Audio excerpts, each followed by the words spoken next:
तुम जैसे नालायक मुझको बर्बाद करोगे। तुम लोगों के बाप दादाओं को भी मैंने लोहे के चने चबाए हैं। आज मैं अगर तुम लोगों जैसे लोगों की चलती ना मूवी माफिया, और तुम जैसे सड़े हुए सूडो जर्नलिस्ट की चलती, तो आज मैं इंडिया की टॉप एक्ट्रेस और हाईएस्ट पेड एक्ट्रेस नहीं होती। मैं तुम्हारे सामने हाथ जोड़ती हूँ और कह रही हूँ कि प्लीज मुझे बैन करो।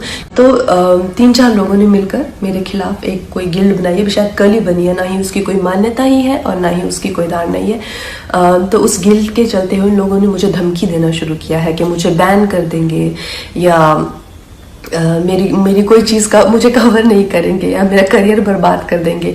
अरे नालायकों, देशद्रोहियों, बिकाऊ लोगों, तुम लोगों को खरीदने के लाखों भी नहीं चाहिए। तुम लोग तो इतने सस्ते हो, 50-60 रुपए में बिछ जाते हो। आज मैं अपनी जो हमारी इंडियन मीडिया है उसके बारे में आपसे कुछ कहना चाहती हूँ, लेकिन मैं ये ज़रूर कहूँगी कि ऐसा नहीं है कि हर जगह अच्छे लोगों के साथ में कुछ बुरे लोग भी होते हैं। और जो मीडिया है उसने जितना मुझे प्रोत्साहित किया है, जितना मुझे प्रेरित किया है, इतने अच्छे सलाहकार, इतने अच्छे दोस्त जो मुझे मीडिया में मिले हैं, मैं कहूँगी कहीं ना कहीं मेरी सफलता में उनका बहुत बड़ा हाथ है। उनकी मैं हमेशा आभारी रहूँगी। लेकिन जो दीमक की तरह जो एक सेक्शन मीडिया का है जो हमारे देश में दीमक की तरह लगा हुआ है, और उसको धीरे धीरे करके उसकी गरिमा को, उसके स्मिता को, देश की इंटेग्रिटी को, देश की एकता को आए दिन अटैक करता रहता है। आए दिन इनके जो भी है झूठी अफवाहें फैलाते रहते हैं। अपने गंदे भद्दे विचार, देशद्रोहिता के जो विचार हैं वो ओपनली सबके सामने रखते हैं, और इनके खिलाफ हमारे कॉन्स्टिट्यूशन में किसी भी तरह का कोई भी ना पेनल्टी है और ना ही कोई सजा है। आप तो इस चीज़ से मुझे बहुत ही ज़्यादा खींच लगी, और मैंने अपने आप में ही ये डिसाइड कर लिया कि ये जो दोगली मीडिया है, ये जो बिकाऊ मीडिया है, जो खुद को लिबरल कहती है, सेक्युलर कहती है, और कुछ नहीं है, 10वीं फेल भी नहीं है ये लोग सूडो लिबरल है, और ये लोग बिल्कुल भी सेक्युलर नहीं है। अगर ये सेक्युलर होते तो हमेशा धार्मिक चीज़ों को लेके देश की एकता पर हमेशा प्रहार नहीं करते। ऐसे ही एक चिंदी से जर्नलिस्ट को मैं 1-2 दिन पहले एक प्रेस कॉन्फ्रेंस में मिली, तो उसी की तरह बहुत सारे लोग हैं जो जितने भी हमारे जो सीरियस इश्यूज हैं, हमारे जो सीरियस कॉजेज हैं। वर्ल्ड एनवायरनमेंट में डे के दिन मैंने प्लास्टिक बैन को लेके एक कैंपेन किया था, जिसमें मैंने प्लास्टिक के खिलाफ ईशा योगा सेंटर के साथ में काफ़ी कुछ एक्टिविटीज़ की थी। इस जर्नलिस्ट को मैंने उसकी खिल्ली उड़ाते हुए देखा।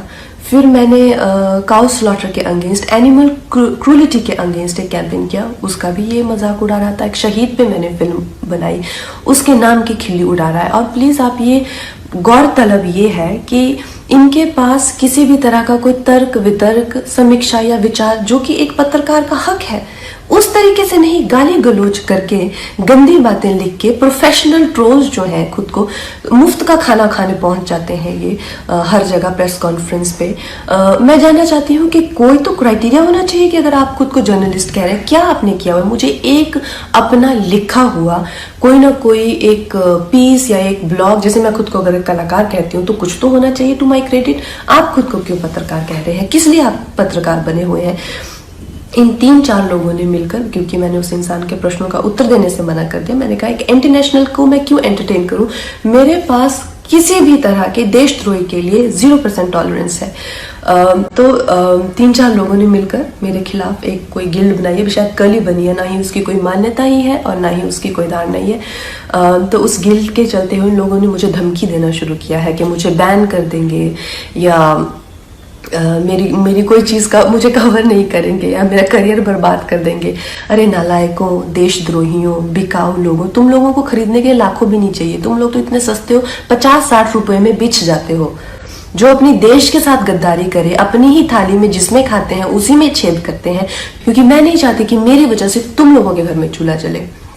और इससे ज़्यादा बड़ा एहसान आप मुझ पे नहीं कर सकते कि आप मुझे बैन कीजिए। और जो भी मेरे भाई बहन इस देश के जो युवक युवतियाँ हैं जिन्होंने इन लोगों का बहिष्कार किया है, और जब मणिकर्णिका फिल्म भी आई थी और मूवी माफिया उसके अगेंस्ट पूरी गैंग अप हो गई थी, तो इन बच्चों ने इतने अच्छे तरह से हर दिन we stand with Manikarnika trend किया, उस फिल्म को बहुत सफल बनाया। फिल्म ने 150 करोड़ से ज़्यादा का बिजनेस किया, और इस चीज़ से मुझे इतना गर्व है अपने देशवासियों पर, आप लोगों के लिए।